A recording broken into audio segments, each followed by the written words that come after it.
but to get into the wild card and possibly make some noise. There's a chance there. I'm not saying that they're anybody's Super Bowl champ, but or prediction. But the Houston Texans could be that close this year. Just stop talking about it and do something. Absolutely. Let's head north from Houston and go to Indianapolis. Here you go. This is what we're going to do, this segment or this team here, and then we're going to lose a listener. You know that. It's time for Elwood to go to bed after this. The Colts. I mean, seriously, how can this team get any better? Well, they did during the offseason. They just got that much better, and they're going to make it that much harder for anybody else to come out of the AFC than the Indianapolis Colts. I mean, you got Peyton, you got Reggie Wayne, Anthony Gonzalez, Pierre Garçon. I love that guy.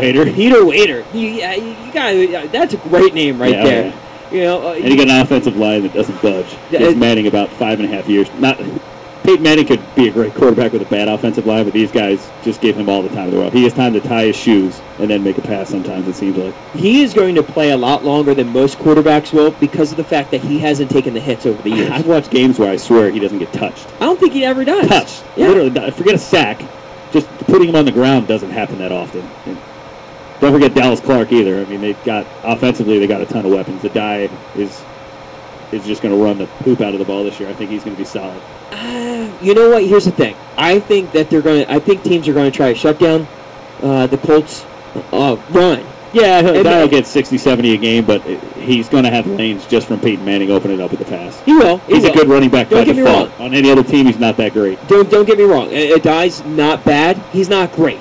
But at the same time, I think that a lot of teams will be focusing on the run to try to shut that down. Defensively, this used to be a team that was a joke of a defense for years. And then all of a sudden, 2 years ago, they stepped their game up. And all of a sudden, and they become this defensive powerhouse. Yeah, they emphasize speed on the defense. They that really changed do. A lot of things for them. I mean, the big question marks are Freeney and Sanders. Bob Sanders is, go back to the Matt Schaub argument, there's real questions whether Sanders can play an entire season, and he's probably one of the, not probably, if not the best, Freeney aside, players on their defense. They're going to need him to be healthy, and that's a question mark year after year with this team. And they obviously have some tough opponents this year. They have the Bengals, they have the Patriots, Chargers, and Cowboys from Week 10 to Week 13.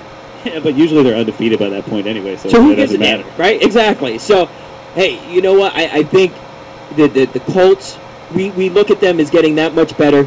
And it goes back to your Brady argument, you know what I mean?